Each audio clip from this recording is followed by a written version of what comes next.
Hello mga katiktik, magandang umaga po. Ngayong araw po may share lang po ako sa inyo na nagkaroon po pala ako ng violation na copyright music po. So ngayon mga katiktik, ang mahirap dito ay hindi ko po mabura-bura or matanggal po mga katiktik. So ngayon may natuklasan po ako mga katiktik na technique para ito po ay mawala po at talagang effective nga po mga katiktik, no. So ngayon mga katiktik, sundan nyo ako at ituturo ko sa inyo kung paano ko po nabura itong copyright music po, okay? So umpisahan na po natin. So kung nandito na po kayo, i-click lang po natin yung profile po natin or page po natin dyan sa taas. Pagkatapos po, itong help and support.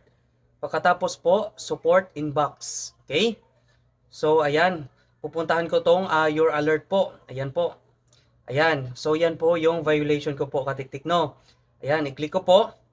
Pagkatapos po dyan, see details. Ayan. I-click ko po ito. Ayan po. Tapos, ayan nga po, nagkaroon pa ako ng copyright music po, no? Ayan, kahit 11 seconds lang yan mga katiktik, pero nagkaroon pa rin. Ayan, continue lang po. Ayan, tapos, i-continue ko pa rin po.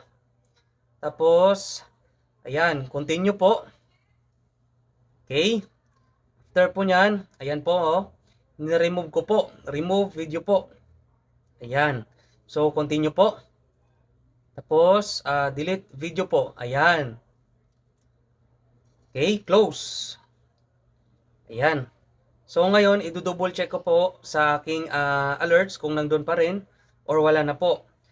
Okay, support inbox, your alerts. Okay, so kung mapapansin nyo po, nandyan pa rin po, no?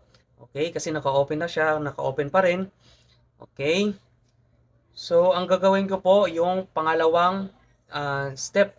Ayan. Okay, punta tayo dito. Tapos, puntahan ko yung pinost ko po. Ayan. Ang nakaraan lang yon, October 3. Ayan, ito po mga katiktik, no. So, ang ginawa ko po rito is itong 3 dots po. Okay, i-click ko po. Pagkatapos, ayan, delete. Ayan, binura ko na po, katiktik, no. Ayan. Pagkatapos po, ayan, wala na po. Refresh. Pagkatapos po niyan, i-double check ko na naman po kung nandun po sa aking alert. Ayan, support inbox. Okay, your alerts. So kung mapapansin niyo po talaga mga katiktik is nandyan pa talaga, no? Ayaw talaga matanggal-tanggal. So dito naman ako sa creator support. Okay. Pangalawa, content and audience tools. Okay. Reels. Ayan. Dito naman po sa yan, 3 lines. Pagkatapos po, support inbox. Pagkatapos po, your alerts. Okay. After po, ayan. So kung mapapansin nyo, nandyan pa rin po. Okay po, ayan. See details. Ayan. Continue po. Continue ko lang. Ayan. Ayan. Tapos, ayan. Continue ko pa again. Continue again. Remove. Okay, re-remove ko mga katiktik, no. Ayan. Tapos, ayan. Delete video po. Close. So, ayaw ma-close po. Kung mapapansin nyo po, ayaw po. Ayan.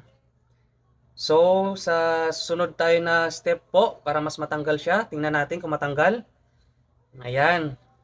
So, ang gagawin dito po sa taas, tapos sa settings po. Tapos, ayan, page settings, kasi nga po, page ang gamit ko po. Pagkatapos po rito, itong activity log. Ayan. So, ito yung ginagamit ng iba po, no? Ayan, sa post, public post. Ayan. Okay. Search ko yung date. Ayan, date. Tapos, October 3 po yun mga katiktik. Kaya dito, ilalagay ko na ayan, October 3. Tapos, ayan, okay. Okay ko. Tapos, ilalagay ko doon sa, click ko yung done. Ayan po. Pagkatapos po, so kung mapapansin nyo po dyan, wala po siya dito sa mga choices po or dito sa mga na-upload ko po. Oh. Ayan. So wala po sa October 3. So ang pangalawang step, ito po. Diyan pa rin po sa activity across Facebook. Tapos hanapin lang po natin itong Reels. Sa baba, ito po. Ayan. Manage Reels. Okay. So, hanapin po natin. Ito, October 3. So, nandito po, ayan. Ayan, i-click lang po natin. Ito po yun, no? Ayan. Pagkatapos po niyan, click ko po yung 3 dots po sa taas. Pagkatapos po, delete. Okay? Okay, na-delete ko na po. So, kung mapapansin nyo po is wala na po yun, no? So, ayan. Pero ayan na pa rin pala. Ayan, delete. Tapos, ayan, delete po. Ayan. Okay. So, ayun, wala. So, ngayon, tingnan ko ulit sa support inbox ko po kung nandun or wala na po. Your alerts. So, kung mapapansin nyo po talaga mga katiktik is nandyan pa rin po yun, no? Ang hirap tanggalin. So, ngayon, ito yung ginawa ko po para matanggal ko. Kung mapapansin nyo dyan yung 3 dots po. Ayan. Tapos, hide from page. Ayan, kinlik ko po yan. Okay, tapos binura ko po. Nung tiningnan ko na po yung alerts ko is no violation na po. So mga katiktik, yan lang po. So yung mga may problema po dyan sa copyright music or ano man yung problema nyo po or violation nyo po mga katiktik, itry nyo po yung hide page po. Yun po ang itry nyo po mga katiktik. Baka gumana rin po sa inyo mga katiktik, no? Ito pala mga katiktik ay tiningnan ko rin po sa aking basic po, pero pag punta ko po doon ay wala pong violation po ako doon sa aking support inbox po. So mga katiktik, itry nyo po mga katiktik, no? So mga katiktik, maraming salamat po sa inyong panonood po at pakishare naman po ito sa ating kapwa content creator para sila din po ay matulungan para mawala yung mga violation po nila, no? At kung di ka rin po nakapag-follow sa akin, pa-follow na din po sa Katiktik channel po at nagtuturo ako ng tips and tutorial. Thank you and God bless you more.